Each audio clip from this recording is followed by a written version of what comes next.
네, 안녕하세요. 모두연구소의 인공지능혁신학교 아이펠의 교장 선생님 역할을 맡고 있는 이지석이라고 합니다. 보통 저도 이제 외부 미팅을 굉장히 많이 하는데 교장 선생님이시라면서요 하면서 깜짝깜짝 놀라시는 분들이 많이 있으세요. 이렇게 왜냐하면 저희가 보통 생각하는 교장 선생님은 좀 더 중후하시고 좀 더 지긋하시고 연배가 있으신 그런 분들을 많이 생각하시죠.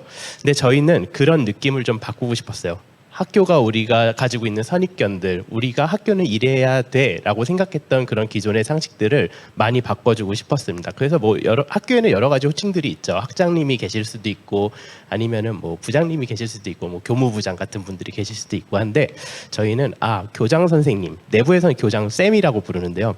그런 이미지부터 좀 바꿔보면 굉장히 재밌지 않을까. 학생들이 굉장히 재밌게 느끼지 않을까라고 생각해서 좀 안 어울릴 수 있는데 교장쌤이라는 직책을 가지고 있는 이지석입니다. 오늘은 이제 언제 어디서나 가능한 인공지능 교육이라는 사실 이게 좀 굉장히 넓은 주제를 가지고 왔어요. 그 주제를 가지고 저희가 지금은 오프라인 교육 위주로 하고 있지만 향후에는 이제 온라인 더 나아가서는 내가 원한다면은 누구라도 원하는 AI 교육을 받을 수 있는 미래를 꿈꾸면서 이런 제목을 좀 지어봤고요. 지금은 그 단계에서 K-디지털 트레이닝으로 함께 진행하고 있는 과정들에 대해서 좀 위주로 소개를 드리도록 하겠습니다. 네, 요거 제가 굉장히 좋아하는 그림인데요. 요 그림 인공지능을 관심 있으시고 아시는 분들이라고 하시면 작년에 한 번쯤 보셨을 거예요.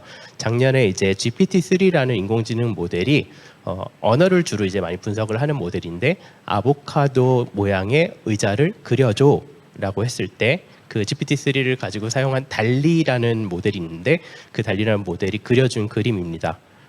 이렇게 되면은 이 그림을 한번 보시면 굉장히 그럴싸하죠. 아보카도 모양이고 의자고. 근데 이거를 사람이 그린 게 아니라고? 이걸 인공지능이 했다고? 예전에 저희가 인공지능이 생각할 때 인공지능이 창의적인 건 할 수 없어 라는 얘기를 굉장히 많이 했었어요. 근데 지금 유튜브를 보면은 인공지능으로 만들어진 아이돌들이 실제로 나오고 있습니다. 그래서 이런 창의적인 모델 부분까지도 인공지능이 많이 들어와 있어요. GPT-3는 단순히 이렇게 뭐 그림을 그려주는 것뿐만이 아니라 우리 프로그래머들이 하는 일이죠. 단순한 코딩들까지도 대체를 할 수 있습니다. 물론 아직 나아가야 할 길은 굉장히 멀지만 그 가능성을 보여주고 있는데 예를 들어 왼쪽 상단의 작은 그림인 내가 add $3라는 버튼하고 withdraw 인출 $5라는 버튼을 만들어줘서 실제로 그 기능이 수행이 되는 코딩을 짜줘라고 말로 설명을 하면은 간단한 코딩 정도는 이제 GPT-3가 진행을 할 수가 있게 됩니다. 이게 심화된다면 나중에 우리가 조금 더 복잡한 프로그래밍들을 인공지능에게 대체시킬 수가 있겠죠. GPT-3가 이런 기능들을 가지고 있는데 최근에 GPT-4 이 다음 내용에 대한 얘기들이 나오고 있어요. 그래서 GPT-3만 해도 1750억 개의 파라미터를 가지고 있는데 GPT-4는 100조 개의 파라미터를 사전 학습한다라는 얘기가 나오면서 물론 아직 이제 예상하고 있는 모습들인데 100조 개가 되면은 이게 사람의 뉴런의 수와 비슷하다라고 하는데 물론 사람의 뉴런의 수와 그 인공지능에 있는 파라미터가 똑같은 역할을 하진 않아요. 하지만 1750억 개로 이 정도의 일을 할 수 있을 때 100조 개는 훨씬 더 많은 일을 할 수 있을 거다라고 하고 있고 물론 굉장히 많은 비용과 굉장히 좀 걸리는 시간, 뭐 최종 땅까지 2032년 뭐 이렇게 보고 있는데 이런 시간들이 걸릴 텐데 실제로 인공지능의 학습 속도는 매년 거의 2배씩 빨라지고 있습니다. 그래서 비용도 더 줄어들고 시간도 더 단축될 가능성이 얼마든지 있어서 여러 가지 얘기들이 개발자들 사이에서는 오가고 있습니다.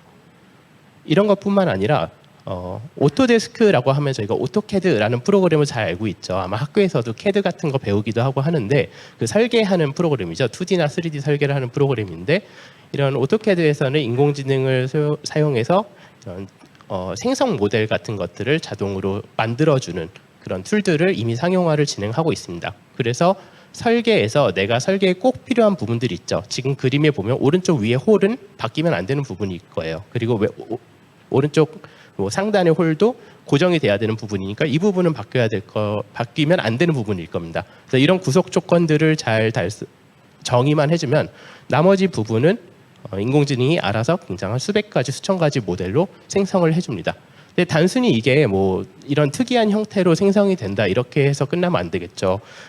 그 구조물의 강도나 이런 것들 다 유지를 해줘야 될 거예요. 그래서 당연히 어떤 구조물을 만들 때 이런 인공지능의 형상으로 최적화했을 때 더 가볍고 더 강한 구조물들을 만들 수 있게 됩니다. 지금 보이는 그림 같은 경우는 이제 항공기에 들어가는 격벽이라고 보시면 돼요. 항공기는 무게와 굉장히 민감한데요. 무게와의 싸움이라고 할 수 있을 정도로 굉장히 민감한데 예전에는 격벽을 이렇게 통판으로 만들었다고 하면은 인공지능을 사용해서 설계를 했을 때 저런 안에 그 직선 모양의 바들을 사용함으로써 무게는 더 가볍게 하고 강도는 더 센 구조물들을 만들어낼 수가 있습니다.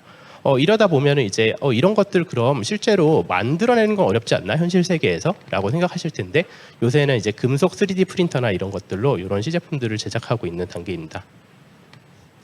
네, 이렇게 인공지능이 지금 제가 말씀드린 것만 해도 꽤 상용화가 되고 있는 부분이거든요. 이런 상용화가 되지 않고 앞으로 이렇게 될 거야라는 부분까지 생각해 보면 정말 우리 삶에 너무 많은 부분에 들어와 있습니다. 우리가 알지 못하는 사이에도 정말 많은 곳에서 인공지능이 텍스트를 음성으로 바꿔주는 역할들을 하고 있다든지 여러 가지 장소에서 AI가 사용이 되고 있는데요. 인공지능이 정말 빠르게 발전을 했어요. 저희가 알파고 하면 기억이 날 텐데 알파고가 2015년 경이었어요. 2017년 경이었네요. 2017년쯤에 알파고가 굉장히 화두가 되면서 인공지능이 관심을 받았는데 그럼 8, 9, 10, 11 벌써 4년밖에 안 지났단 말이죠. 다른 기술에 비해서 굉장히 빠른 발전 속도를 가지고 있는 것 같아요. 근데 저희가 생각하기에 이 인공지능의 빠른 발전의 핵심은 어디보다도 많이 열려있는 공유 문화인 것 같아요. 인공지능 쪽에서 공부를 하다 보면은 예를 들어 인공지능에서 앞서가는 회사들이나 학교들 지금 화면에 보이는 것처럼 구글이나 MIT, 스탠포드 같은 학교나 회사들이 굉장히 많이 주도를 하고 있죠. 물론 다른 좋은 회사들도 있고, 근데 이들이 논문을 예전에는 논문을 뭐 컨퍼런스 같은 데 내서 6개월, 뭐 1년 뒤에 나왔다 그러면은 논문 공유 서비스인 아카이브라는 곳이 있습니다. 위에 보이는 ARXAV라고 써 있는 사이트인데 아카이브는 그냥 심사 없이 바로 올릴 수가 있어요. 그래서 이런 논문 공유 사이트에다 먼저 공유해서 우리가 이런 걸 하고 있어라고 해서 남들이 쉽게 볼 수 있게 보통의 논문들은 유료죠. 논문을 보는데 비용을 지불해야 되는데 여기서는 무료로 다 공유할 수 있게 해주고 있고 그것뿐만이 아니라 이런 과정들을 우리는 이렇게 학습했어라는 세미나라든지 아니면은 인공지능을 연구하는 사람이 많았으면 좋겠어라는 취지하에 뭐 스탠포드나 MIT의 수업들 유명한 수업들을 이런 코세라나 EDX나 유다시티 이런 데도 많이 오픈을 하고 있어요. 또는 유튜브에도 오픈해서 정말 많은 강의들을 들을 수 있습니다. 그리고 공부를 하는 사람들이 있어서도 물어보기가 너무 좋은 세상이 되었어요. 개발자분들은 너무 잘 알고 있는 스택 오버플로우라든지 쿼라, 레딧 같은 것뿐만이 아니라 페이스북도 개발자가 참 많이 물어보는 창구 중에 하나예요. 인공지능 쪽만 해도 텐서플로우 코리아 그룹이라든지 아니면 개발자 쪽은 생활 코딩 같은 곳에서는 하루에도 굉장히 많은 질문들과 답변들이 오가고 있습니다. 그리고 무엇보다도 예전에는 특히 다른 분야들은 어떤 논문을 쓰거나 새로운 끝단의 기술을 만들었을 때 그 소스 코드들을 그렇게 잘 오픈하진 않았어요. 그래서 그 끝단에 가야 거기서 더 얹을 수가 있게 되잖아요, 기술을. 근데 이 끝단까지 다시 가는 것 자체가 굉장히 험난했습니다. 근데 인공지능 쪽은 굉장히 많은 본인들의 소스 코드를 GitHub라는 소스 코드 공유 사이트에 올려서 바로 실행해 볼 수 있고, 그럼 내가 거기서부터 시작을 하면 굉장히 빠르게 한 단계 더 나아갈 수 있으니까 또 한 단계 얹혀지고 이렇게 층층층이 굉장히 빠르게 얹혀지는 시스템을 가지고 있는 곳이 이 인공지능 학습 쪽인 것 같습니다. 그렇다면 우리나라는 어떨까요? 우리나라의 대학과 기업은 사실은 굉장한 경쟁 체제예요. 굉장히 좁은 나라에서 굉장한 경쟁을 가지고 있습니다. 공유 문화가 이런 상황 속에서 있기가 상당히 힘들어요. 왜냐하면 아마도 많은 분들이 기억을 가지고 계실 텐데 친구들한테 뭐 분명히 저 친구 막 밤새서 공부해 온 것 같은데 시험 날에 너도 공부 좀 했어 이러면 나 어제 막 하나도 안 하고 잤어 막 이런 거짓말들을 하게 되죠. 그리고 부모님들도 무조건 1등 누구보다 잘해야 돼, 옆집 누구보다 잘해야 돼 이런 게 너무 많이 있어요. 이런 경쟁적인 상황에서 나의 것을 남에게 공유해 주거나 아까 소스 코드를 공유한다는 건 굉장히 힘든 일이거든요. 사실 내가 부끄럽기도 하고 내 소스 코드가 잘 된 건지, 그리고 내가 하면은 내가 한 노력을 이 친구들은 되게 금방 따라올 텐데 그게 굉장히 싫죠. 그렇기 때문에 경쟁적인 상태에서는 공유를 하기 굉장히 힘듭니다. 그리고 그렇다면 대학은 괜찮은가? 뭐 우리나라 학습 인구도 굉장히 많이 줄고 있지만 대학이 수업들을 많이 오픈하고 있는 상황에서 지금 아까 말씀드린 스탠포드에 굉장히 인공지능 유명한 수업이 있어요. 인공지능 공부하는 친구들은 거의 한 번씩 봤다고 할 정도로 유명한 수업이 있는데 우리나라에서 인공지능을 가르치는 학교 중에 더 좋은 강의를 해주시는 교수님들도 물론 굉장히 많이 계시지만 상당수는 그 강의보다 좋을까라고 생각해 봤을 때 그렇진 않거든요. 그래서 이런 분야들을 속에서 이게 꼭 인공지능 분야만 그런 건 아니죠.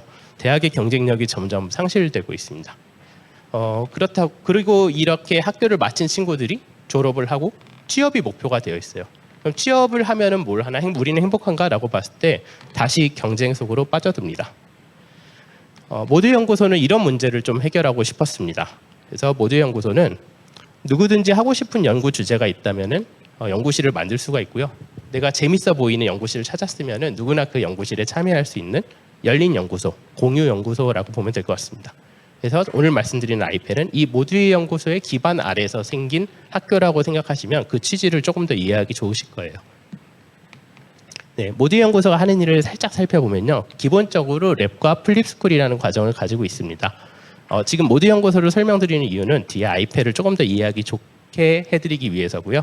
랩 같은 경우는 어떤 연구 성과를 만들어내는 조직입니다. 예를 들어 드론 랩 하면은 드론을 만들어서 날리거나 드론에 대한 논문을 쓰거나 AI 랩이다 그러면 AI의 새로운 알고리즘을 논문으로 발표하거나 시중에 내어놓거나 이런 것들을 하는 곳이고요.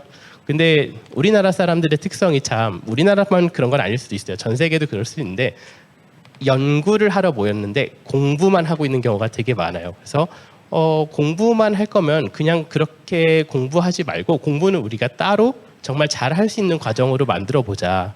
모두 연구소 자체가 공부를 하고 연구를 하던 사람들의 조직이었기 때문에 그러면은 어떻게 공부하는 게 좋지? 우리가 생각했을 때는 내가 그냥 돌아가면서 스터디하고 이런 식보다는 내가 누군가를 가르쳤을 때 그리고 토론했을 때 굉장히 많이 배우는 것 같더라. 그게 저희는 이런 플립드 러닝이라는 이름을 가지고 있던 걸 몰랐었어요. 저희가 교육학 전공자가 아무도 아니기 때문에. 그래서 나중에 이런 거를 플립드 러닝이라고 하는구나. 그러면 우리 이거를 플립스쿨이라고 하자라고 해서 플립스쿨들을 진행하고 있습니다. 그래서 랩에서는 연구를 하고 플립스쿨에서는 공부를 하죠. 그래서 지금 제가 화면을 좀 따와봤는데요. 지금 모두의 연구소에서 진행되고 있는 랩들이 있고 모두 연구소에서 진행되는 플립스쿨들이 있습니다. 저희가 기본적으로 인공지능이 가장 많은 포션을 차지하고 있는 게 이제 사회적으로 인공지능이 굉장히 많은 관심을 받고 있기 때문에 제일 많긴 한데 지금 화면을 보시면은 예를 들어 NFT 랩이라고 해서 요새 핫한 NFT에 관련된 공부라든지 로켓업이라고 해서 스타트업 관련된 연구라든지 고민을 나누는 랩이라든지 이런 것들도 있고요. 플립스쿨도 운동을 하는 플립스쿨, 심리학을 하는 플립스쿨 그리고 굉장히 어떻게 일을 잘할 것인가 이런 걸 하는 플립스쿨 이런 것들이 다 열려 있어서 여기에 있는 랩과 플립스쿨은 모두의 연구소가 그 주제를 아무도 정하지 않아요. 우리는 랩이라는 플랫폼을 열겠습니다. 우리는 플립스쿨 17기를 열겠습니다라고 하면은 그 주제를 정한 퍼실리테이터들이 가져와서 스스로 열게 됩니다. 그래서 이번에 있었던 플립스쿨이 다음 차수에는 없을 수도 있죠. 네, 그래서 모두의 연구소가 AI 쪽으로 커뮤니티를 함께 담당하고 있기 때문에 AI에 대한 교육 니즈도 사실 상당히 많이 있었어요. 그래서 기업 교육을 여기에 페이지를 다 넣진 않았지만 상당히 많은 우리가 알고 있는 대기업들 또는 연구소들의 기업 교육을 진행을 해오고 있는데요. 그렇게 수많은 AI 교육들을 하다 보니까 이게 이런 것들이 좀 필요한데 이런 건 좀 문제인데 하는 게 굉장히 많이 보였습니다. 어떤 것들이 있었냐면은 첫 번째로 강사의 부족이에요. 이거는 너무 잘하실 거예요. AI 교육을 하시는 분들 계시면은 지금 사실 정책 차원에서도 AI 교육과 소프트웨어 개발자 교육이 굉장히 많아지고 있는 추세죠. 그래서 AI 강사는 특히나 너무나도 부족하고 수도권에서도 AI 강사를 구하기가 굉장히 힘들고 왜냐하면 잘하는 AI 개발자들은 사실 현업을 하고 계시지 강사를 하고 계시진 않아요. 물론 강사님이 잘 못한다라는 게 아니라 대체적으로 퍼센트를 보면은 상당히 많은 분들이 현업 개발자로 계시기 때문에 AI 강사님들을 모시기가 굉장히 힘듭니다. 그런데 이게 지방으로 가면은 더 심해져요. 예를 들어 지방에서 4시간짜리 재직자를 위한 AI 강좌를 연다. 일주일짜리입니다. 그러면은 어떤 분이 가서 매일 4시간씩 하기 위해 저 먼 곳으로 집을 떠나서 가겠냐라고 하면은 왜냐하면 위쪽도 부족하기 때문에 사실 그런 경우가 별로 없습니다. 그래서 수도권도 부족하고 지방은 거의 없다라고 볼 수 있을 정도입니다. 그리고 또 하나가 AI 공부를 굉장히 많이 하기는 하는데 이게 실전 능력이 너무 부족한 거죠. 지금 제가 이거 교보문고에서 책 딥러닝이라고 쳤을 때 나오는 책들인데요. 너무 좋은 책들이 많아요. 요새처럼 공부하기 좋은 시즌이 없는 것 같아요. 그래서 딥러닝 하면은 너무 좋은 책들이 많고 이걸 공부를 많이 할 수 있는데 이렇게만 공부해서는 회사에 가서 회사의 니즈를 잘 맞추지 못하는 거죠. 이걸 어떻게 알게 되냐면은 저희는 모드연구소는 교육기관 이전에 AI 커뮤니티였기 때문에 사실은 AI 스타트업 대표님들이 굉장히 많이 이제 관계를 가지고 있는 곳이에요. 서로 같이 공부도 했었고 같이 회사도 차렸었고 또 투자도 했었고 여러 가지 조직들이 있는데 이분들이 정말 채용에 목말라 계신 분들인데 막상 책으로만 배운 부분들을 채용을 하면 그 현실 세계의 갭과 너무 다르다라는 거죠. 이거는 꼭 비단 AI만의 문제는 아닐 것 같아요. 네, 그리고 사실 이게 굉장히 중요하다라고 생각했는데 모듈 연구소에서 없는 것 중에 하나가 일방적인 교육이에요. 선생님이 앞에 있고 학생들이 앉아 있고 칠판을 바라보고 하는 일방적인 교육은 대체로 하지 않습니다. 그런 교육들은 일부 잘하는 친구들은 많이 흡수를 하겠지만 평균적으로 봤을 때 많이 흡수되기가 힘들다라고 생각을 해요. 그래서 이 앞에 러닝 피라미드 너무 많이 보셨을 거예요. 러닝 피라미드를 보면 위에서부터 이 강의가 얼마나 이제 효과가 있는가를 퍼센트로 나타낸 건데 맨 위가 렉처죠.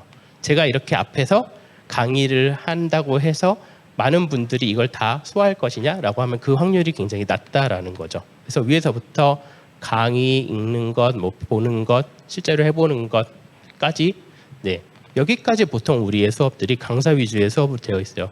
근데 이렇게 되면 우리가 고민했던 부분은 뭐냐면은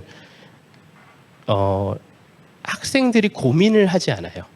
그냥 수동적으로 받아들이고 이렇게 하라는구나, 이렇게 따라하면 되지, 이걸 시키네, 이거 하면 되지, 아 쉬는 시간 언제지?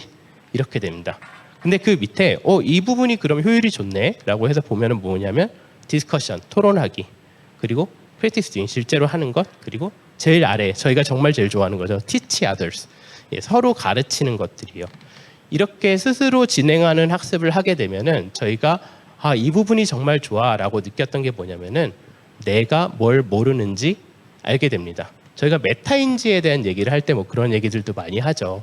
메타인지가 좋은 학생들은 남한테 설명하길 즐겨하고 설명하는 과정 속에서 내가 모르는 부분을 파악하는 능력이 굉장히 좋다, 이런 얘기들도 많이 하는데 그 부분과 연관이 되어 있지 않나라고 생각을 하고, 다시 한번 말씀드리면 저희는 보통 교육학 전공자가 아닌 대체로 공대 출신 연구원들이고 공학 출신 전공자들이 많기 때문에 이거를 저희가 스스로 몸으로 좀 익혔던 것 같아요.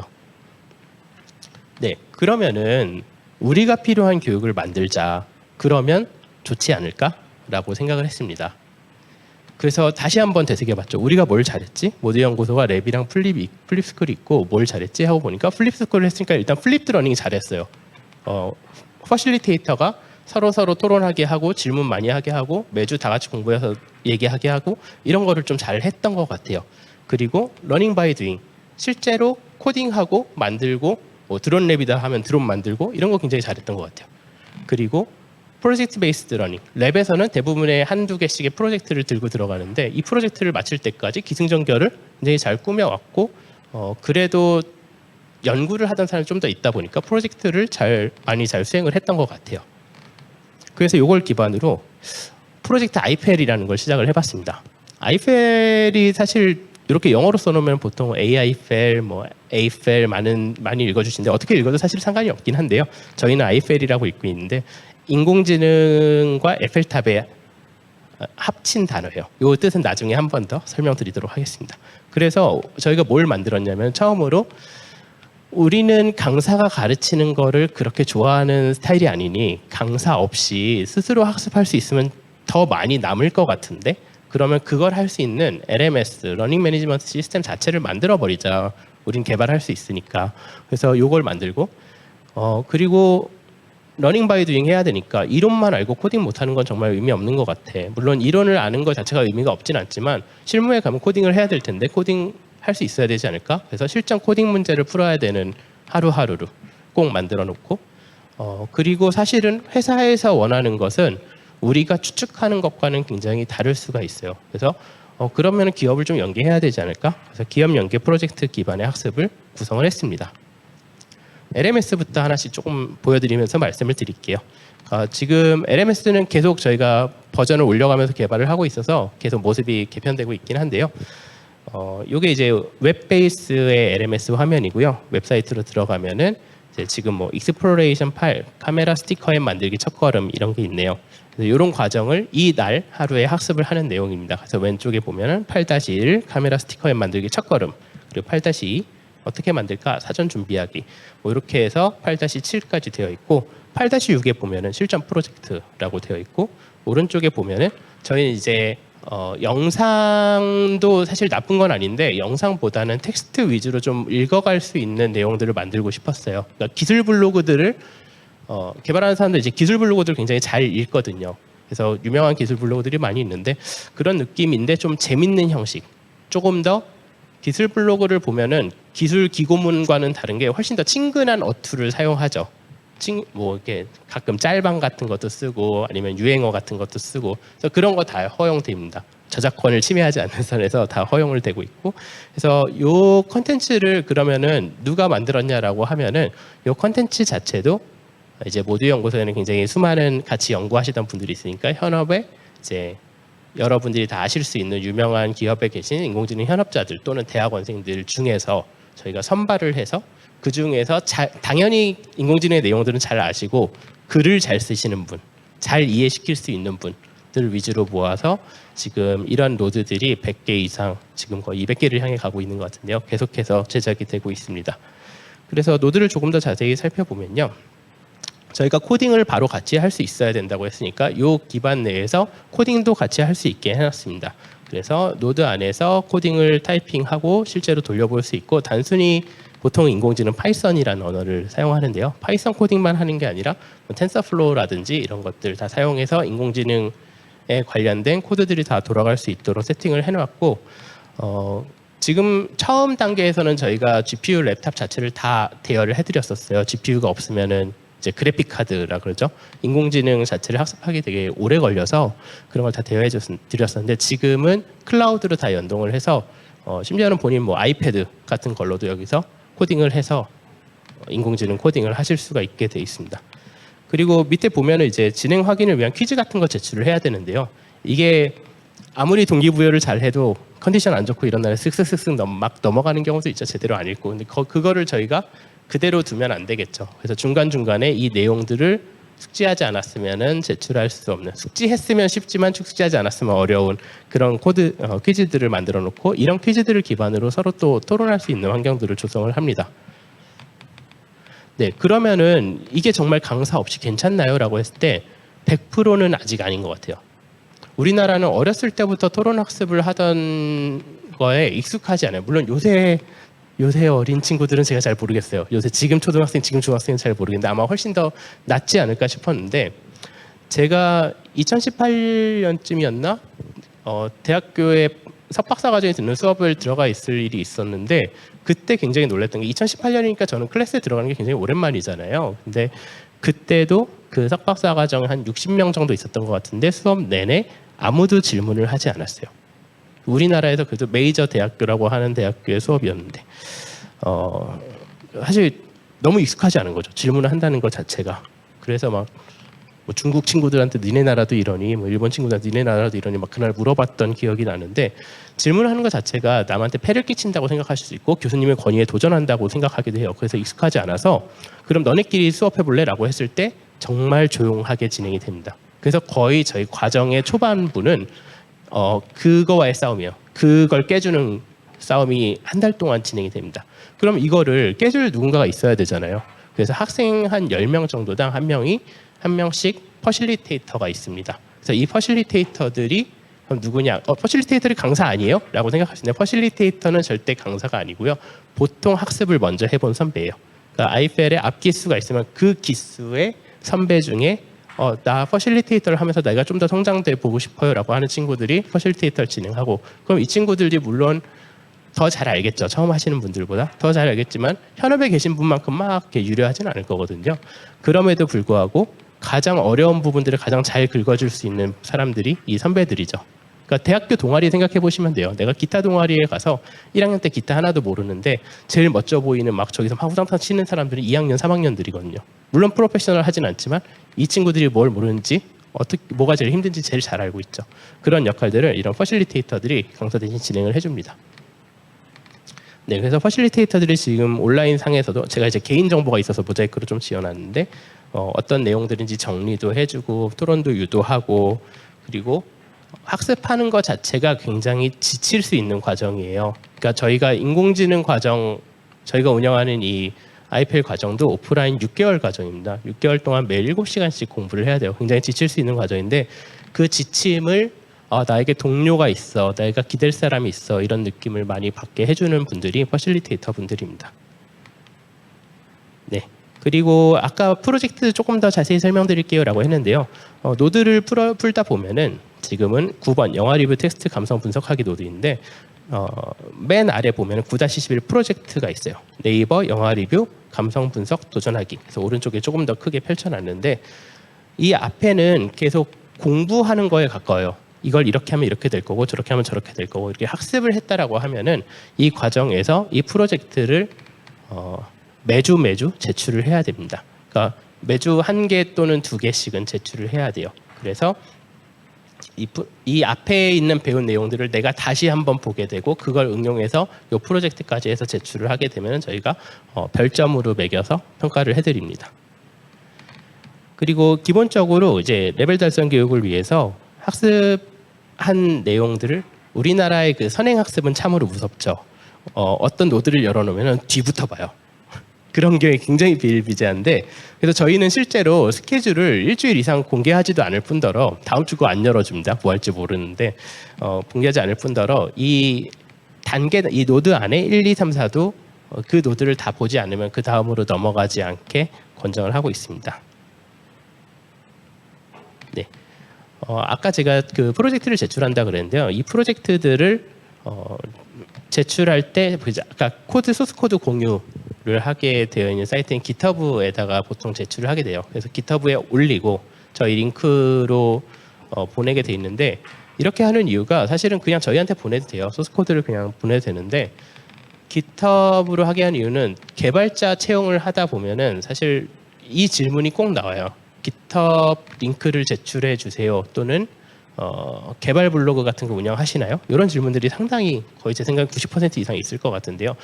왜 그러냐면은 GitHub 자체가 개발자들이 나는 어떻게 공부를 했어 라고 하는 척도라고 볼 수가 있습니다. 그래서 저희도 개발자 뽑을 때 GitHub 있나요? 해서 보서 이분이 주석은 어떻게 달고 코드를 어떻게 짜며 얼마만큼 꾸준하게 코드를 업데이트했는지, 이런 것들을 보게 되면은 이 분의 성향이, 개발적인 성향이 좀 보이게 돼요.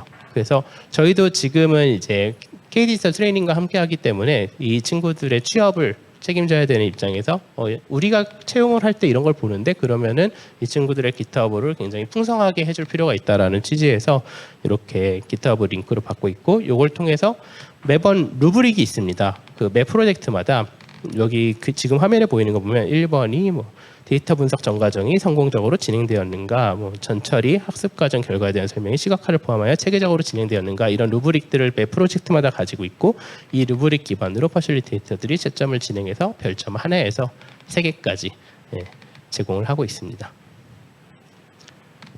네, 그리고 기업 연계 프로젝트 기반의 학습이 되게 중요하다고 생각했는데요. 원래 여기에 회사 이름들이 있었는데 회사 이름은 좀 지웠어요. 그래서 예를 들어 저희가 이제 뒤로 가면은 큰 프로젝트들을 진행하게 되는데, 아마 대부분의 교육들이 마지막은 프로젝트들로 완성을 하게 되죠. 저희도 그 마찬가지로 마지막에는 집중해서 프로젝트를 할 수 있게 제공을 하고 있는데, 이게 본인들이 주제를 정할 수도 있고요. 저희가 기업 연계 프로젝트들을 제공해드리기도 합니다. 이렇게 되면은 학생들이 좀 더 실무 관련된 프로젝트를 진행할 수도 있고, 기업들 입장에서도 정말 채용을 하고 싶은데 이걸 검증하는 과정들이 굉장히 지난하죠. 굉장히 힘들어요. 이 사람이 인성은 괜찮은지 실력은 괜찮은지 이런 것들을 단편적인 면접들로 보기가 굉장히 어렵거든요. 근데 이런 프로젝트들을 제공하면은 그 프로젝트들을 멘토링 해가면서 이 친구는 굉장히 성실하고 문제가 생겼을 때 이렇게 풀어가고 긴 힘든 과정들을 굉장히 꾸준하게 잘 처리하고 이런 것들을 볼 수 있게 됩니다. 그래서 서로 윈윈할 수 있는 과정으로 좀 생각을 하고 저희가 협력 기업들을 많이 모시고 있는데요. 그래서 지금 진행되었던 또는 진행되고 있는 것만 봐도 뭐 딥페이크 프로젝트라든지 위성의 영상을 분석하는 거라든지 드론 관련 또는 추천 알고리즘, 스마트 팩토리, 로봇 쪽 팔로우미 로봇 같은 경우는 약간 자율주행이랑도 있을 것 같은데 어떤 객체를 인식해서 그걸 따라다니는 영상 기반 자율주행 그리고 음성 자연어 처리 프로젝트 이런 것들을 굉장히 다양하게 준비를 하기 위해서 저희 멤버들이 많은 저희 관련 기업들이나 아니면 새로운 기업들한테 연락을 많이 드리고 협업을 요청드리고 있어요. 네, 그래서 뭐 단편적인 성과일지는 모르겠는데 작년에 이제 아이펠 대전 1기가 졸업을 했었는데 K디지털 트레이닝에서 자체 해커톤을 진행을 했었어요. 그러니까 K디지털 트레이닝을 진행했던 졸업한 모든 학생들을 대상으로 진행했던 해커톤이고요. 그래서 이 해커톤이 사실 최우수상이 대통령상이었고 그다음 이제 우수상이 장관상이었는데 그 최우수상과 우수상을 모두 저희 아이펠 학생들이 가져올 수 있어서 물론 운도 굉장히 좋았지만 이런 프로젝트를 잘 현실감 있게 잘 준비해주고 학생들이 프로젝트에서 막히는 부분이 있을 때 멘토링을 현업분들이 잘 도와주시고 또는 저희가 정말 모르는 게 있다라고 하면은 저희 퍼실도 프로젝트 단에 가면 모르는 게 많을 수밖에 없어요. 퍼실도 강사가 아니기 때문에 현역자가 아니기 때문에 그러면은 모두의 연구소에는 커뮤니티라는 큰 인프라가 있죠. 그래서 모르는 거 저희가 물어봐 드립니다.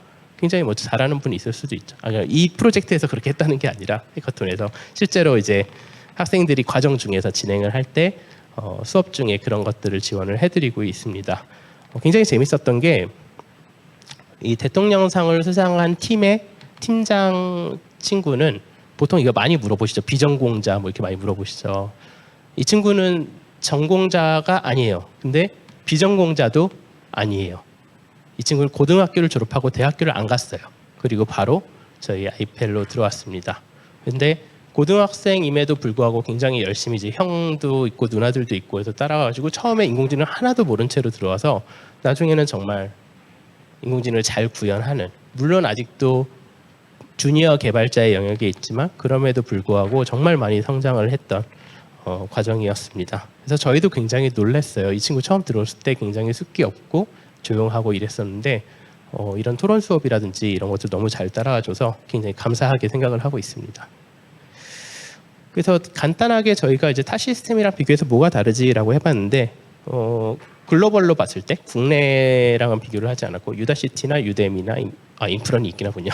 꼴 42 이렇게 놓고 봤을 때 이제 커리큘럼 구성 방식이 뭐 자기주도적이냐 일방적 동영상 강의냐 뭐 이런 차이가 있을 수 있고 플랫폼 내에서 바로 코딩이 가능하냐 아니면 그 영상 따로 켜놓고 따로 코딩을 해야 되냐 아니면 또는 그 코딩 내에서 딥러닝 코드까지 돌릴 수 있는가?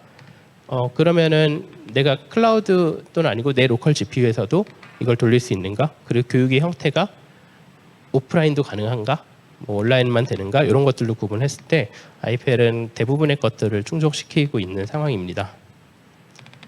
사실 많은 분들이 이걸 굉장히 궁금해하세요. 그래서 아이펠이라는 게 있다라는 건 알았는데 오면은 뭘 배우게 되지? 도대체 어떤 과정들, 어떤 내용들을 배우게 될까라고 해서 이걸 좀 준비해봤는데요.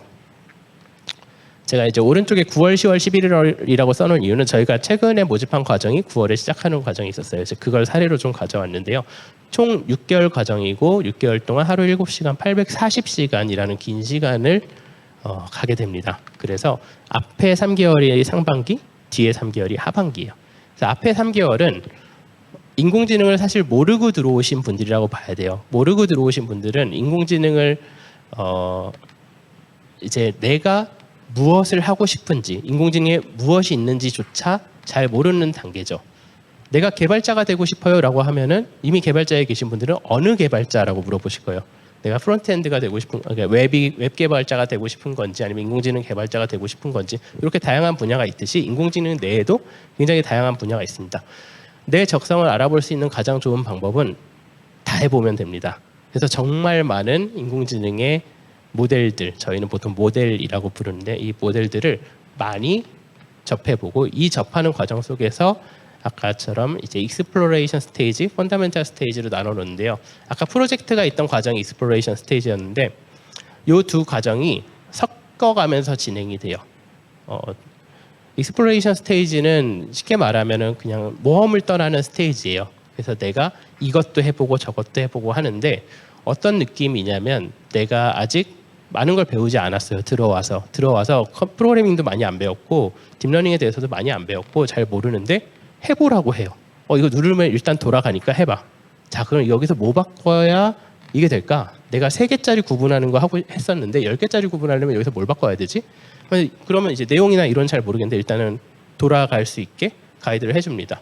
이게 어떻게 저희가 표현을 하냐면은 저희가 자전거를 탈 때 자전거를 처음 사가지고 자전거를 배울 때 자전거를 뭐 이게 페달이라는 거고 이게 핸들이고 이게 스프라켓이고 체인인데 이 힘이 체인을 통해서 뒷바퀴로 가니까 이게 굴러가면 네가 앞으로 갈 거야 이렇게 가르쳐주고 배우진 않거든요. 보통은 앉아서 밟아봐야 해요. 그런 느낌이라고 보시면 될 것 같아요. 그래서 밟아보다가 내가 자전거를 타다 보니까 그럼 나는 어떻게 해야 조금 더 탈 수가 있지? 제 나이 또래 남자분들 자전거 정말 많이 타시는데 이게 자전거가 경량화돼야 되는 건가? 아니면 안정을 좀 높여볼까? 그럼 어떤 원리가 있지? 또는 페달이 이런 게 아니고 무슨 좀 더 좋은 페달이 있던데 그걸로 바꿔볼까? 이런 고민들이 생기는 거죠. 사실 그럴 때 이론을 공부하는 게 가장 효과적이라고 생각해요. 그래서 펀더멘탈 스테이지가 그런 이론들을 다루는 과정인데 익스플로레이션 스테이지에서 궁금증을 만들고 펀더멘탈 스테이지에서 궁금증을 채워가는 과정으로 최대한 맞춰가고 있습니다. 그래서 3개월 동안 이렇게 굉장히 이런 과정으로 굉장히 다양한 분야들을 처리하게 되고 그러면 이제 나는 뭘 하고 싶은 것 같아라는 걸 알게 돼요. 근데 인공지능은 크게 양대 산맥이 있습니다. 물론 더 많은 분야가 있지만 하나는 여러분들이 너무 익숙한 컴퓨터 비전, 그러니까 영상 처리, 화면, 그러니까 뭐 그림을 더 레졸루션을 좋게 한다든지 아니면은 그림을 합성한다든지 이런 게 이제 컴퓨터 비전에 가까울 거고요. 다른 한쪽은 NLP, 자연어 처리라는 과정입니다. 여러분들이 주위에서 쉽게 보실 수 있는 인공지능 스피커, 아니면 글을 말로 바꿔주는 거, 아니면 기사를 요약해주는 거 이런 것들이 다 자연어 처리예요. 그래서 후반기에 가면은 제가 익스플로레이션 스테이지를 좀 더 추가 설명을 드려야겠네요. 익스플로레이션 스테이지 그럼 어떤 것들이 있냐라고 보면은 뭐 딥러닝 첫걸음, 데이터 분석, 컴퓨터 비전, 자연어 처리 뭐 이런 것들이 있어요. 그런데 제목을 보면은 예를 들어 뭐 주식 시세 예측 해보기, 스노우 이미지 등 재미있는 모바일 어플 제작, 동영상 감정 분석, 뭐 실용적인 OCR은 이제 문자 인식인데 어플 제작 뭐 이렇게 되어 있고요. 요건 이제 실제 프로젝트 베이스겠죠. 뒤에 이제 펀더멘탈 스테이지를 보면은 컴퓨터 구조와 개발 환경 구성, 뭐 파이썬 프로그래밍 기초, 데이터 전처리와 뭐 EDA 이렇게 조금 이론적인 어떻게 보면 이거 좀 더 재미없어 보이죠. 하지만 재미없어도 내가 필요하면은 재밌어지거든요. 그래서 이렇게 익스플로레이션과 펀더멘탈 상반기에 준비를 해놓고요. 하반기에 가면은 이제 심화 학습을 시작합니다. 그래서 저희는 이걸 고잉 디퍼 스테이지라고 얘기를 하고요. 고잉 디퍼 스테이지는 이제 둘 다 할 수는 없어요. 둘 다 하기엔 너무 이제 깊어지는 단계입니다. 그래서 내가 컴퓨터 비전을 하고 싶다라고 하면 컴퓨터 비전에 심화 학습을 진행을 하고 자연어로 처리를 하고 싶다라고 하면 NLP 쪽 심화 학습을 진행을 하게 됩니다. 그래서 그 심화 과정이 있고 마지막에는 그 심화 과정을 마치고 해커톤이라고 해서 이게 원데이라고 생각하시는 분들이 많은데 해커톤을 저희가 몇 차수에 나눠서 진행을 하고 마지막에 장기 프로젝트가 있는데 그거에 대해서도 좀 설명을 드리도록 하겠습니다. 그래서 고잉 디퍼 스테이지는 뭐 이름만 들어도 조금 어려워 보이죠. 뭐 백본 네트워크 구조 상세 분석 뭐 이런 것들이 없다면 어떻게 될까? 이런 노드들이 있고요. 뭐 자연어 처리도 텍스트 데이터 다루기라든지 뭐 소설책으로 단어 사전 만들기 이렇게 해서 이 분야만 깊게 파고 들어갑니다. 그럼 이제 학습을 어느 정도 많이 했다라고 해도 아까 제가 책 쭉 나열해 놓으면서 책만 가지고 공부한 거는 실무에서 잘 안 먹혀요라고 얘기했던 가장 큰 이유는 고민이 부족하거든요. 실제 현실 세계 문제들과 맞닥뜨려서 고민을 하고 해야 되는데 실제 이제 강의 자료에 있는 것들은 대부분 데이터부터가 이미 이뻐요. 이미 이쁜 어디에 있는 데이터를 다운받아서 사용합니다. 근데 현실 세계 문제는 또 시작이 데이터가 절반이거든요. 이 데이터 어디서 모으지? 어떻게 후처리하지? 뭐 이런 것들이 실제 프로젝트에는 굉장히 중요한 이슈들이에요. 그러니까 뭐 가비지 인 가비지 아웃이라는 말이 굉장히 유명해요. 아무리 좋은 모델을 써도 좋지 않은 데이터가 들어오면 좋지 않은 결과가 나온다라는 얘기들도 있어요. 그래서 해커톤을 그런 과정에서 장기적으로 필요하다라는 생각을 초반부터 하고 있었고요. 그러면은 이거를 어떤 순서대로 해야 될까? 이 프로젝트를 우리는 그래도 요 아이패드를 만드신 분들은 프로젝트가 좀 익숙해요. 익숙한 사람들인데 이걸 정말 한 번도 안 해본 사람들이 와서 했을 때 어떻게 돼야 되지? 프로젝트라는 걸 뭔지도 모를 텐데 라고 생각했을 때 그래서 이렇게 단계를 좀 나눴습니다. 그래서 뭐 해커톤 1 같은 경우는 이제 캐글이라든지 아니면 다른 데이터 기반으로 우리가 시도해 볼 수 있는 원데이로 협력 프로젝트 할 수 있는 내용들을 준비해서 서로 조를 짜서 프로젝트라는 게 이런 거구나 라고 맛볼 수 있는 대회를 하나 엽니다. 이게 하루짜리고요. 그 다음에 그러면은 나중에 장기적으로는 뭐 기업 관련 프로젝트를 할 수 있지만 사실 제일 좋은 건 내가 뜻이 있어서 내가 하고 싶은 프로젝트를 진행하면 그게 가장 좋잖아요. 아이펠 같은 경우는 저희가 입학에 어떤 큰 제한들을 두지 않기 때문에 굉장히 다양한 분야의 분들이 오세요. 예를 들어 작년에 대전에 계셨던 분들 중에 미국 소고기 관련된 업무를 하시던 분이 계셔서 그분은 미국 소고기의 등급 판별 모델을 만들었었어요. 프로젝트로. 이제 그런 것들을 하려면은 그냥 이거 할래요가 아니라 정말 체계적으로 연구 주제를 잘 정하고 또 그리고 그 연구 주제를 같이 할 동료들을 모아야 돼요.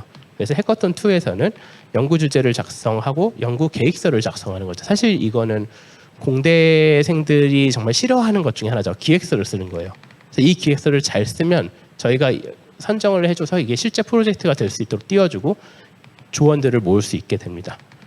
그리고 이게 초반부에는 없었는데 나중에 미니 해커톤이라는 걸 저희가 추가를 했어요. 미니 해커톤이라는 거는 저희가 인공지능의 어떤 끝단에 가면은 논문을 좀 필수적으로 보게 되는 경우가 되게 많아요. 그러니까 우리가 최고의 성능을 얻기 위해서는 이제 끝단에 있는 기술에 조금 더 가까워져야겠죠. 뭘 갖다 쓴다고 해도 왜 갖다 쓰는지라도 그 원리라도 알고 가려면은 최근의 논문들을 좀 이해할 수 있어야 됩니다. 근데 영어도 친숙치 않지 인공지능도 처음 하지 하니까 논문 자체를 혼자 보는 것 자체가 굉장히 힘들어요. 그래서 해커톤을 기업 관계나 이런 실제 해커톤을 진행하기 전에 기업에서 원하는 또는 필요한 논문들을 같이 학습하고 구현하는 과정들을 또 미니 해커톤으로 만들어주고요.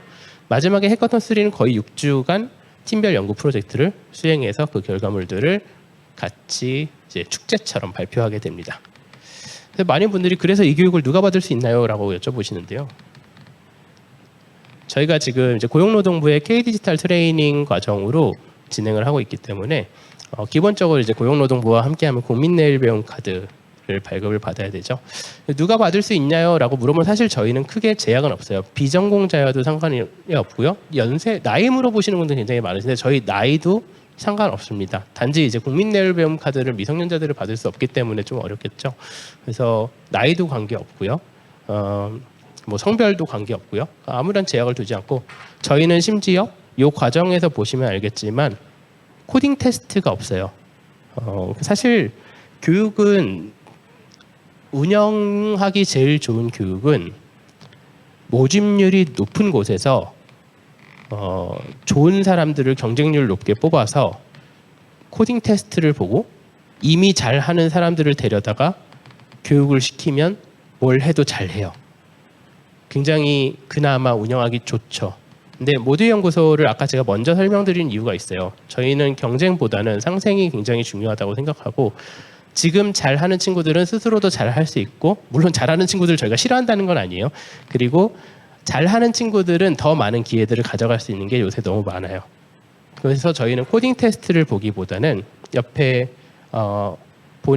서류 심사를 볼 때 그분들의 열심히 하려고 하는 마음가짐이라든지 열정 이런 것들을 굉장히 많이 봅니다. 물론 그렇다고 해서 저희가 프로그래밍을 한 번도 안 해봤어요. 이러면 조금 어렵다고 말씀드려요.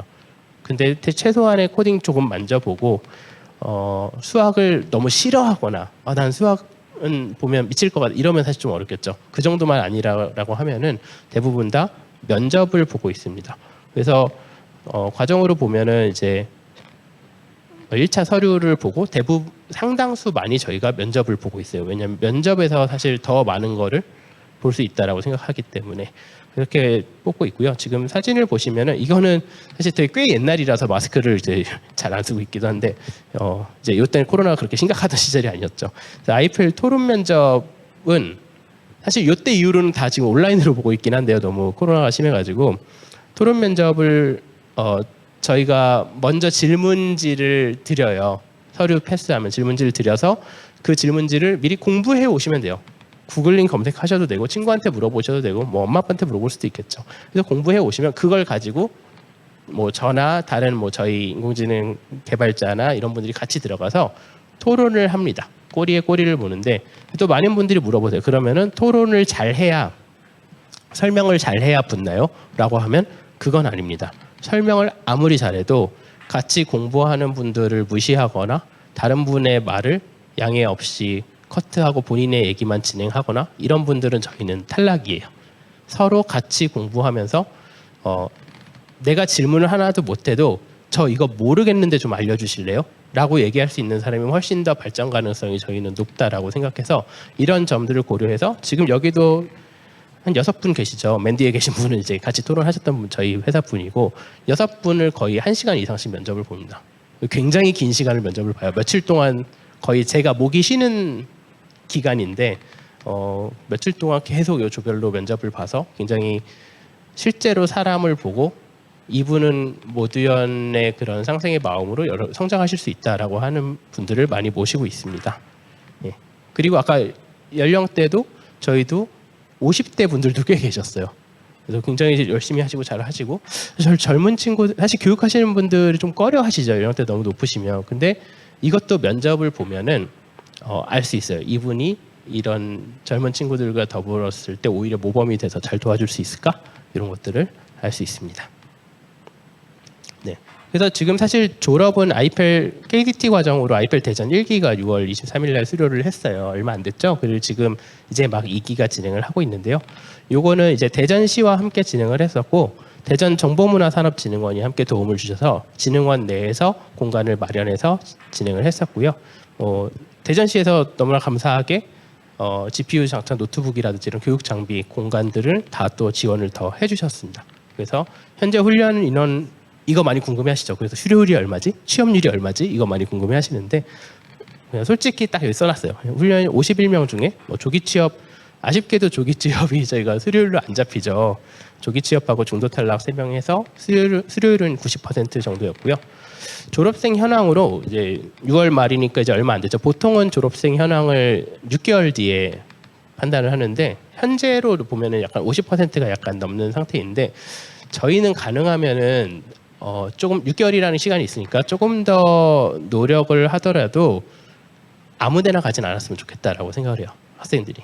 왜냐하면 학생들이 결국 아무데나 가면은 그게 이제 그 다음 학생들이 선배들이 저런 데 가 있구나라는 게 또 하나의 지표가 될 텐데 가능하면은 더 성장할 수 있는 좋은 기업에 갔으면 좋겠다라고 생각을 하고 있어서 요새도 이제 졸업했다고 수료했다고 끝이 아니라 계속 케어를 좀 진행을 하고 있습니다.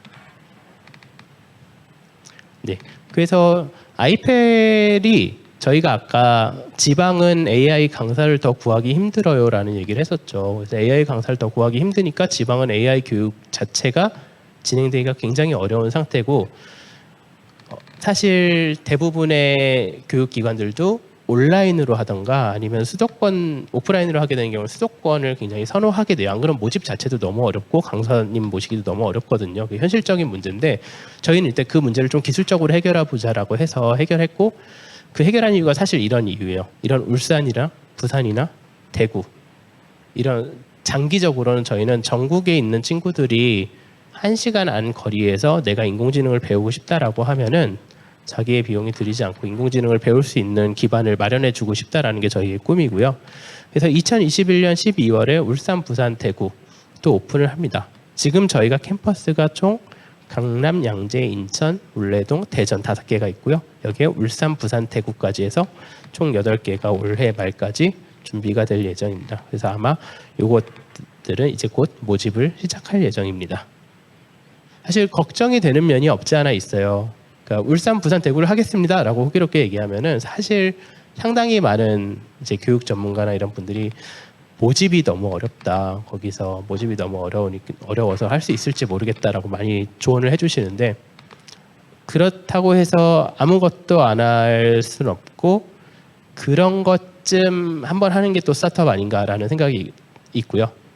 그런 곳에 모두 연구소가 가야 되는 거 아닌가라는 생각을 가지고 진행을 하고 있습니다. 다행히 울산 같은 경우 울산시, 부산은 부산시, 대구는 대구시에서 적극적으로 협조를 많이 해주셔서 굉장히 감사하게 진행을 잘 하고 있습니다. 네. 그래서 아이펠이 이제 K-디지털 트레이닝과 함께하면서 목표는 뭐였냐면은 교육생의 러닝 커브를 성장시키고 싶었어요. 이 교육생의 지식의 양은 6개월 공부하는 양의 플러스 마이너스는 한계가 있어요. 뭐 이 정도의 변수 차이가 있다라고 하면은 이 친구들은 앞으로 계속 공부를 해가야 될 거예요.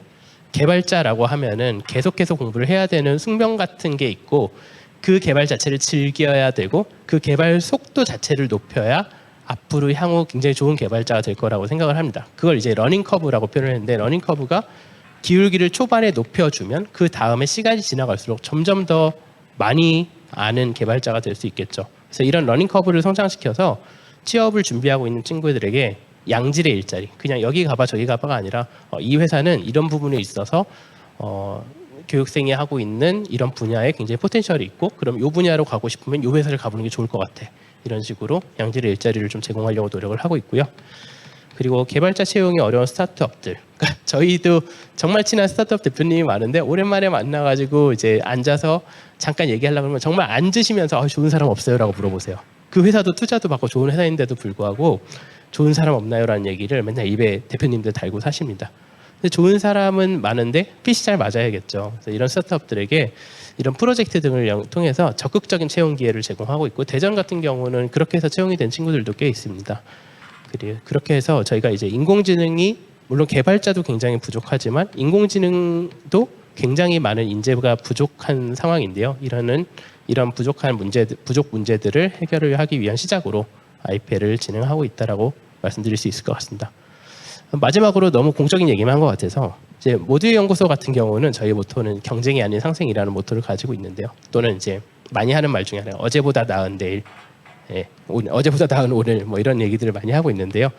이렇게 남을 도우면서 오히려 저희는 저희가 더 많이 성장한다고 생각하거든요. 저 자신도 이 아이펠을 운영하면서 정말 전보다 작년보다 올해가 10배는 더 성장한 것 같은 기분이에요. 이런 과정들에 관심이 있다면은 언제라도 이제 연락을 주시면은 모두 연구도 사실 거의 굉장히 빠른 성장을 하고 있기 때문에 전직군 채용, 기획자부터 개발자부터 많은 전직군을 채용하고 있으니까 언제라도 연락 주시면 감사드리도록 하겠습니다. 제 발표는 이 정도고요. 질문들이 조금 주신 것 같은데 제가 좀 보면서 말씀을 드리도록 하겠습니다. 네.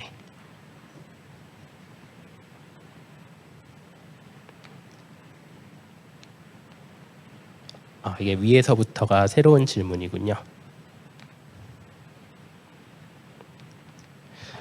이거 정말 많이 받는 질문인데요. 기초학습자의 경우 강사 없이 스스로 학습하면서 겪는 어려움은 없나요? 있다면 어떻게 극복하도록 도울 수 있는지가 궁금합니다. 라는 질문을 해주셨는데요. 이게 진짜 현실적으로 잘 짚어주신 질문이에요. 그러니까 기초학습자라는 게 두 가지 의미가 있을 수 있는데요. 내가 인공지능 자체를 학습해본 경험이 없다라고도 할 수 있는데 또 더 나아가서는 공부하는 것 자체가 익숙하지 않으신 분들도 있어요. 그러니까 내가 하루에 7시간씩 계속 월화수목금 앉아서 공부하는 것 자체가 굉장히 익숙하지 않은 경우들이 되게 많아요. 그래서 저희는 그렇기 때문에 퍼실리테이터의 역할이 굉장히 중요하다고 생각을 하고요.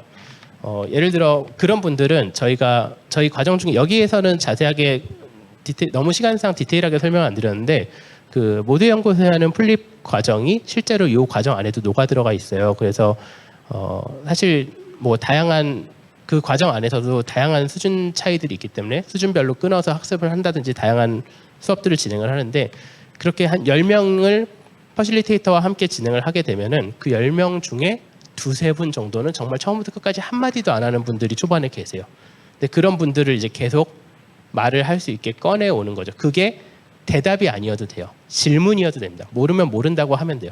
근데 질문 자체를 하지 않으면 생각 자체가 멈춰버리거든요. 그래서 그런 과정을 통해서 많이 말을 하게 만들고, 이게 오프라인이면 그래도 조금 더 쉬워져요. 이게 같은 조고 사람들이 또 친해지면서 밥도 같이 먹고 코로나 없을 때는 그런 말도 하면서 좋은, 굉장히 빠르게 될 수 있는데, 온라인이 되는 순간 굉장히 힘들어질 수가 있어요. 그래서 뭐 온라인 할 때 이제 줌이라든지 이런 거 많이 활용하시는데, 아마 요 컨퍼런스 내에서 굉장히 많이 말씀하셨을 것 같은데, 저희가 굉장히 초창기부터 게더타운을 활용을 하고 있었어요.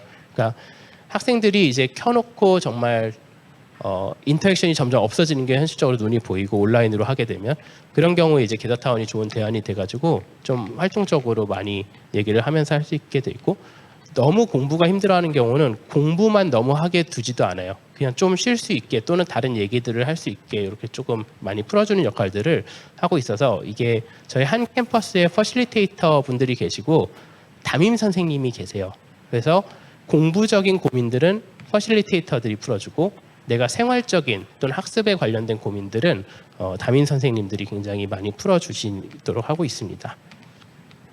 AI 교육의 경우 난이도로 인해 중도 포기하는 학습자 발생할 수 있을 것 같은데, 어떻게 중도 포기를 발생하는지 막는지 궁금합니다라고 하시는데, 중도 포기자가 저희가 이제 보통 보면은 초반에 중포자가 많이 나오죠. 그러니까 이거 내가 뭔가 잘못 신청했네 하고, 사실 중간에 많이 없어요. 아까 수료율 90% 이랬는데, 이게 동료 학습의 가장 큰 장점이 아닌가 싶어요. 내가 잘 모를 때 자꾸 뒤처지는데 갭이 커지면은 이제는 돌이킬 수 없으면 포기하고 싶어지거든요. 내가 도저히 이제 따라갈 수 없는 데가 가버렸어라고 하는데, 몇 가지 시스템으로 좀 방지를 하고 있는데요. 하나는 이제 뭐 동료 학습, 내가 모르는 거 물어볼 사람이 있다는 거. 또 하나는 자발적으로 저녁에 잘하는 친구들이 스터디를 열어주는 경우가 되게 많아요. 저희는 이제 5시 반이면 과정이 끝나는데, 그 과정이 끝나고도 우리 이쪽 부분 잘 모르는 것 같아, 이거 이 스터디 할 사람, 이런 식으로 모아서 같이 스터디를 보강해 준다든지 이런 과정들로 진행해서 이제 탈락할 위기에 있는 친구들을 다시 끌어올 수 있도록, 그리고 이런 과정들을 퍼실리테이터 분들이 일부러 열어주는 경우도 있어요. 이 친구들 이거 좀 부족한 것 같은데 이거 같이 공부했으면 좋겠다. 그렇게 좀 적극적으로 대응을 하고 있습니다. 질문을 한 가지 더 볼까요? 같은 K디지털 트레이닝 사업이지만 다르다고 강조하실 만한 점들이 있을까요? 라고 해주셨는데, 다 오늘 제가 내일도 있고 오늘도 있고 K디지털 사업들에 대해서 많이들 설명해 주실 것 같은데, 이제 다 스마트 과정에 있으신 분들인데 굉장히 방식이 다르세요. 저희끼리도 이제 간담회도 많이 하고 하기 때문에 서로 잘 알고 있는 회사들인데, 방식이 굉장히 다른데, 일단은 모두 연구소가 이게 다르다라고 하면은 첫 번째로 강사가 없다는 거. 그러니까 저희는 아예 강사 자체가 없는데 대부분은 강사가 있으세요. 그래서 그 강사 기반의 온라인 녹화 영상을 기반으로 많이 진행을 하십니다. 그 부분이 가장 다르다라고 볼 수 있고요. 두 번째는 저희는 떠들게 한다는 거. 조용한 강의실을 원하진 않아요. 그래서 실제로 오프라인 강의실 자체도 저희는 책상 자체가, 그 오프라인 강의실이 지금도 이 공간에 보면 이 앞이 전면으로 되어 있잖아요. 전면을 두지 않아요. 그래서 테이블 자체도 동그랗게 4-5명씩 앉아서 수업을 합니다. 그러니까 어디가 앞이다 이런 게 없어요. 다 같이 토론하면서 학습한다. 그리고 많이 떠들어라. 많이 물어보고 많이 대답하고, 다 모르는 것 같으면 앞에 나가서 설명해주고, 그런 과정들이 좀 차이점이다라고 볼 수 있을 것 같습니다. 질문을 하나 정도 더 받아보면 좋을 것 같은데요. 팀 프로젝트는 몇 명으로 구성하나요? 그리고 팀원 중에 참여도가 작은 학생도 있을 텐데, 이거 좋게 표현해 주신 건데 저희가 무임승차라고 보통 하죠. 조별과제 할 때 있을 텐데, 그럴 때는 어떻게 참여하도록 이끄나요? 팀 프로젝트는 적게는 보통 3명, 4명, 많게는 6명, 7명 정도로 진행이 되는 것 같아요. 근데 이게 무임승차가 의도적으로 무임승차를 하는 분들은 안 계십니다. 의도적으로 내가 이거 묻어가야지. 그건 이제 저희가 뭐 학점 따는 거 아니니까 그렇게 하는 분들은 안 계신데, 잘하는 분야의 차이가 있을 수는 있어요. 이분은 전처리 처리 이런 것들을 굉장히 잘하세요. 이분은 뭐 모델을 굉장히 잘 다루세요. 그래서 각자가 처음 특성에 맞는 분야를 찾아서 가게 되고, 만약에 사실 좀 기여도는 다 다를 수 있어요. 그래서 나는 여기 기여도가 좀 낮은 것 같다라고 하면 또 다른 일들을 찾아서 하는 서로 이렇게 도와가면서 하는 과정들로 되어 있어서 무임승차라는 게 다른 조원들한테 굉장히 기분 나쁠 수가 있잖아요. 그리고 팀원들 마지막에 저희 최종 발표할 때 보면은 팀원들 사이들이 굉장히 좋습니다. 한 팀도 빠짐없이 팀원들 분위기가 너무 좋고 굉장히 좋아서 그런 느낌으로 묻어가시는 분은 안 계실 것 같고 해커톤 얘기가 나와서 한 가지만 더 말씀을 드리면은 저희는 경쟁을 그렇게 물론 선의의 경쟁은 굉장히 좋다라고 생각을 해요. 근데 이제 너무 이제 피 튀기는 경쟁, 그러니까 심지어 좁은 영역에 있으면 내가 잘해서 올라가기보다는 남들을 밟아서 올라가려고 하는 모습들이 보이거든요. 그래서 그런 것들을 굉장히 좋지 않은 시스템이다라고 생각하기 때문에 마지막에 프로젝트를 했을 때 저희도 전체 발표회 같은 걸 하고 심사를 하겠죠. 근데 저희는 아까 이제 아이펠이 뭐가 다른가요라고 물어보는 대답 중에 추가가 될 수 있을 것 같은데 1, 2, 3등이라는 게 없어요. 그러니까 저희는 절대적인 기준을 놓고 뭐 점수가 될 수도 있겠죠. 채점 점수가 될 수 있어요. 이 분들이 어느 정도 선 이상만 올라갔으면은 잘했다예요. 그리고 그게 안 되면은 더 노력했으면 좋았겠다 정도가 되겠죠. 그래 이게 굉장히 큰 차이가 있는데요. 우리가 어느 정도 잘 되고 있어라고 하면은 다른 팀들을 모른 척하는 게 아니라 다른 팀들을 도와줄 수 있는 여유가 생겨요. 이렇게 절대평가로 하면 대신 안 좋은 거는 운영이 힘들어요. 정말 쉽게 생각해 보면은 예를 들어 달리기 경주를 선생님들이 준비를 하는데 공책, 필통 이런 거 준비하잖아요. 최우수상 뭐 필통, 2등 공책, 3등 연필 이런 거 준비하는데 이걸 절대평가로 바꿔놓으면은 몇 개 준비해야 되죠? 모르죠. 하나도 안 나갈 수도 있고 다 나갈 수도 있어요. 이게 굉장히 사소한 예인데 운영이 힘들어져요. 근데 제가 아이패를 운영하면서 굉장히 많이 느꼈던 것 자체가 그런 선택의 기로에 설 때가 있어요. 아 이렇게 하면은 좋을 것 같은데 이거 운영을 어떻게 하지? 굉장히 힘들어요. 현실적으로 여러 가지 규제도 있고 이런 비용을 쓸 수 있나 없나? 이런 것도 굉장히 힘든데 지나오면서 확실히 단단해진 생각이 뭐냐면 우리가 힘들면 학생이 좋구나 라는 생각을 굉장히 많이 했어요. 그렇기 때문에 이제는 우리가 정말 심플해요. 이렇게 하면 힘들지 않을까요? 힘들면 학생한테 좋을걸? 이라고 선택을 하는 편입니다. 그래서 힘들다고 해도 저희가 다 견딜 수 있는 힘듦 정도지 뭐 이렇게 갈려나가고 이러는 거 아니니까 충분히 괜찮다라고 생각을 하고 있습니다. 네, 질문은 이 정도로 좀 마무리를 해보도록 하고요. 혹시라도 추가적으로 더 많이 궁금한 거 있으시면 저희 모두의 연구소 유튜브 채널에서도 많은 내용들을 보실 수 있고 아니면은 저희 아까 제가 올려놓은 이메일이나 아니면은 제 연락처로 연락을 주시면은 저희가 정성껏 또 답변을 드리도록 하겠습니다. 긴 시간 동안 굉장히 감사드립니다.